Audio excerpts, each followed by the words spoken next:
حدیث ضرور سنی ہوگی کہ حضرت محمد صلی اللہ علیہ وسلم نے اپنے ایک صحابی کو بھیجا کہ جا کے حضرت معاویہ کو بلا کے لیں. تو وہ گئے پہلی بار تو انہوں نے کہا کہ کھانا کھا رہے تھے, تو انہوں نے کہا میں کھانا کھا رہا, میں آتا ہوں. آپ صلی اللہ علیہ وسلم نے دوبارہ بھیجا, انہوں نے کہا میں کھانا کھا رہا ہوں. انہوں نے کہا دوبارہ پھر تیسری بار بھیجا, تیسری بار انہوں نے کہا میں کھانا کھا رہا ہوں. پھر نبی صلی اللہ علیہ وسلم کے پاس واپس آئے تو انہوں نے کہا تھا کہ یہ جب جتنا مرضی کھا لے اس کا پیٹ نہیں بھرے گا. یہ حدیث کہاں ہے؟ یہ دیکھیں جی, یہ وہی ہے. اور اسی کا اچھا ابھی یہ تو چلے آپ کو پتہ چل گیا. اچھا ایک منٹ میری بات جی سنیں. جی. اب یہ جو حدیث شریف جو ہے وہ اس کے متعلق یہ راوی آگے, اب یہ حدیث صحیح ہے یا ضعیف ہے, اس کے اوپر پھر بات ہو. صحیح ہے یا ضعیف ہے, اس کے اوپر پھر بات ہو. بریلویوں نے عشق رسول کا جو لبادہ اڑا ہوا ہے یہ ایک حادثہ ہے, کیونکہ ان کے کلچر میں ان کو سکھایا جاتا ہے. ذرا سے ہٹ کے اسی نبی کی حدیث انہیں بتائی جائے بخاری مسلم سے, وہ نہیں مانتے. صحیح بخاری کے اوپر تو ہم بات کریں گے بعد میں. مرزا جیلمی کو یہ میرا چیلنج ہے کہ یہ صحیح بخاری کا صحیح نام بتا دے. صحیح بخاری, صحیح مسلم, اس کو کہو کہ صحیح بخاری کا اصل نام کیا ہے. یہ تو اصطلاح ہے کہ صحیح بخاری, وہ ہم بتائیں گے کہ اس کا نام کیا ہے. نام بتائیں گے کیا ہے. انہوں نے کہا صحیح البخاری نہیں ہے, الجامع الصحیح ہے. چلو جی اے بھی ہو گیا. اس نہ کہنا رفع دین کی ختم ہو گیا بخاری جو, یا ضعیف ہو گیا. اسے پتہ کیا کرتے ہیں, اس کو کہتے ہیں پرابلم اینڈ. اس کے بعد وہ اپنی پبلک پہ دھاک ڈالتے ہیں کہ جن کو یہی نہیں پتا کہ بخاری کا نام کیا ہے, لہٰذا اگر یہ بخاری سے کوئی حدیث بتائے نا آپ نے نہیں ماننی. یہ ہوتی ہے. اس طریقے سے اگر کھلواڑ کرنا شروع کیا نا آپ لوگوں نے, یقین کریں میری یاداشت بھی آپ لوگوں سے زیادہ ہے اللہ کے فضل سے. میں نے کتابیں بھی آپ لوگوں سے زیادہ پڑھی ہوئی ہیں. آپ کے بڑے بڑے مفتی بھی بیٹھے نا, میں نے شروع ہو جانا ہے. میں پہلا سوال کرتا ہوں 10 المعجم الکبیر طبرانی کی نہیں روایتیں 10 مفتی منیر نے نہیں کرے گیڑیاں ہوئی ہیں نہ مفتی تقی عثمانی نے. مجموع الزوائد کیڑے امام نے لکھی اور کیڑے ثانی فوت ہویا تو کنیاں حدیثاں نے, اور وہ اس کو جب جواب نہ آئے تو میں کہوں گا پتہ ہی کچھ نہیں ہے. اس طرح کے سوال تو کئی بنائے جا سکتے ہیں. ہمارے اکیڈمی کے بھائی حسن بھائی, وہ اہل حدیث کی مسجد میں ہاتھ چھوڑ کے نماز پڑھ رہے ہیں, 2-4 دن ہضم ہوتا ہے. دیکھیں ناف کے نیچے ہاتھ باندھنے والے ان کو ہضم ہو رہے ہیں, اور جو رفع دین کے ساتھ ہاتھ چھوڑ کے نماز پڑھ رہا ہے اسے نفرت کر رہے ہیں, حالانکہ وہ مواحد بھی ہے. یہ ہے بغض. دوسرا پکا مقلد ہے, عقیدوں میں شرک بھی ہے, اس کے ساتھ محبت کریں گے. یہ بغض کی علامت ہے. تو ایک مولوی آیا اہل حدیث کے مدرسے سے پڑھ کے, اس نے کہا جی مصنف ابن شہبہ کے اندر حدیث موجود ہے. اب وہ اس بیچارے کو نام نہیں آتا, المصنف ابن ابی شیبہ ہے. ایسا بولنے نال یا اگر کوئی غلط انہوں بول دے تو وہ حدیث ختم ہو جاتی ہے. اس نے کہا اس میں عبداللہ ابن زبیر چھوڑ کے نماز پڑھتے تھے, اور عبداللہ ابن زبیر نے نماز حضرت بکر سے سیکھی تھی اپنے نانا سے, اور انہوں نے نبی علیہ السلام سے. کہتے ہیں آپ کو تو نام ہی نہیں صحیح طریقے سے آتا کتاب کا.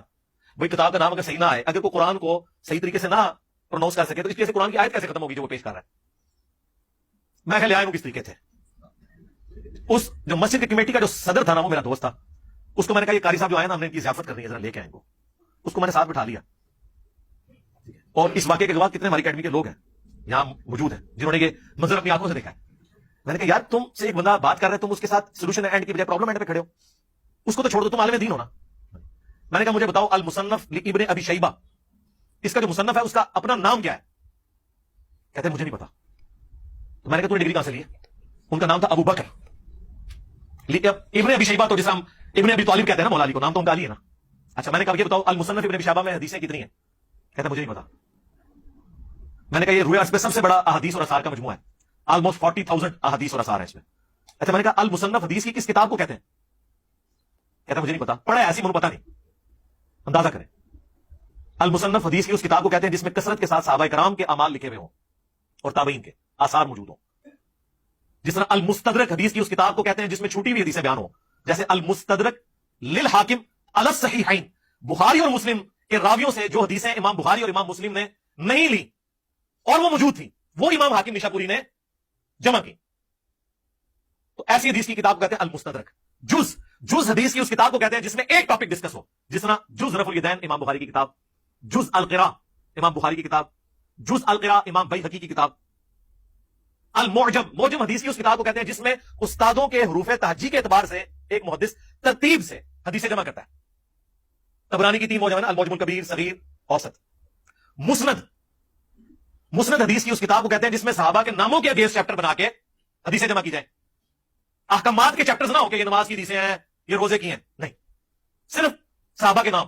حضرت ابوبکر کی مسند, حضرت ابوبکر صدیق رضی اللہ عنہ کی ساری حدیثیں چاہے انہوں نے کسی ٹاپک پہ بیان کی تھی نا, وہ جمع ہو گئی. پھر حضرت عمر کے اوپر چیپٹر, انہوں نے جتنی حدیثیں بیان کی وہ جمع ہو گئی. حضرت عثمان, حضرت علی, اس حدیث کی کتاب کو کہتے ہیں مسند.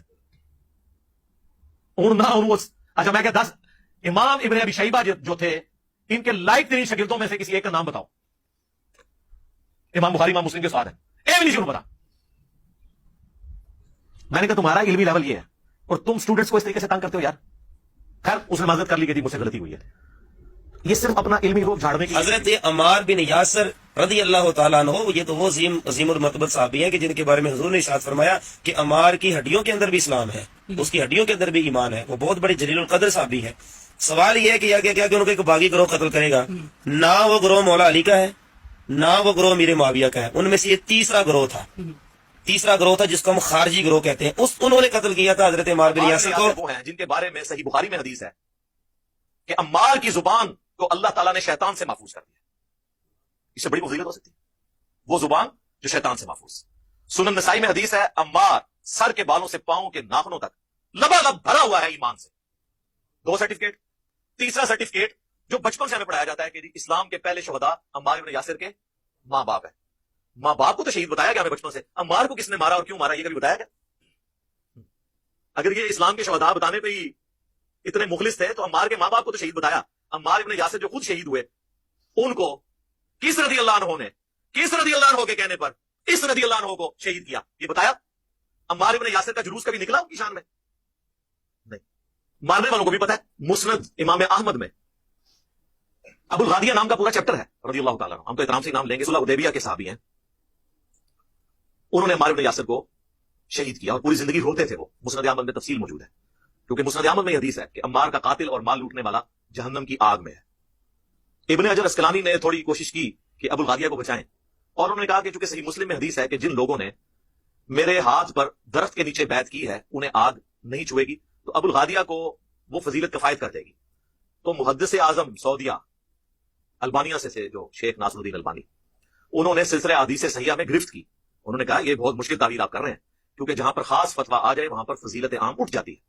क्योंकि अम्मार के कातिल के लिए खास ये बात आ गई कि अम्मार का कातिल और माल लूटने वाला जहन्नम में है, लिहाजा उसके ऊपर से आम फजीलत उठ जाएगी। तो अबुल गादिया किसकी फौज में था, वो कौन था, वो सबको पता है। तीसरी पार्टी कहां से आ गई? जो लोग कहते हैं ना तीसरी पार्टी, उन्हें कहो फिर अबुल गादिया को खारजी कहें, कभी भी नहीं कह सकते क्योंकि मुस्नद अहमद में अबुल गादिया की हदीसें नबी इस्लाम से, तो नबी इस्लाम के सहाबी को तो खारजी नहीं कह सकता। तो ये कहानी पुराने जमाने की कहानी है, हमारे पम्फलेट में हर चीज मौजूद है। तो बहस बड़ी लंबी हो जाएगी, बड़ी दूर तक जाएगी। मैं सिर्फ उसको कंक्लूड करूं जो गुफ्तगू मैं कर रहा था। लोग कहते हैं अगर जो सुलह हसन है, अगर हम उसके बारे में जरा ब्रीफली देखें तो एंड पे सुलह हसन में ये हुआ था कि हजरत अमीर माविया का बेटा जो है वो दोबारा खिलाफत में नहीं बैठेगा, मगर उनके ये कहा लिखा है कि दोबारा खिलाफत में नहीं लिखेगा? नहीं, ये सुलह हसन में हुआ ये बात नहीं, कहाँ लिखा है? अच्छा ये बात ये मेरे पीछे ये देखे, ये मेरे पीछे वो सही बुखारी शरीफ भी पढ़ी हुई है, सही मुस्लिम शरीफ भी पढ़ी हुई है और इसके अलावा तारीख इब्न कसीर भी पढ़ी हुई है, तारीख तबरी भी पढ़ी हुई है। बताएं उनके पे क्या कहां पर था? ये मजबूर होकर सुलह की है उम्मत को खून रेजी से बचाने के लिए। लोग कहते हैं वो सुलह पसंद थे। अच्छा वो सुलह पसंद थे तो जंगे जमल सिफीन नहरवान तो वो लड़ते रहे हजरत अली के साथ।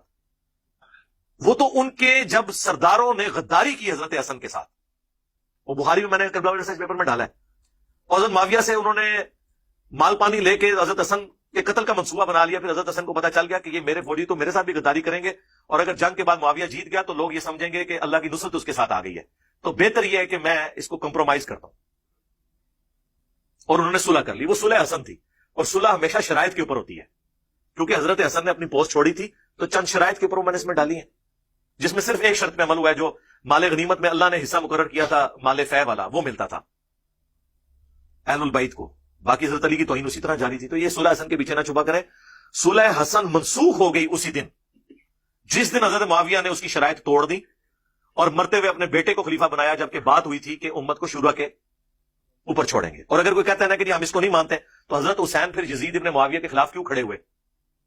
हजरत हुसैन का खड़ा होना और करबला का होना यह सुलह हसन की मनसूखी है। आज की डेट में सुलह हसन मनसूख हो चुकी है। यह धोखा देना बंद करें। हमें तो खैर उस जमाने में भी पता था, यह तो हजरत हसन की शराफत थी। हजरत हसन को पता था कि पार्टी कौन सी है।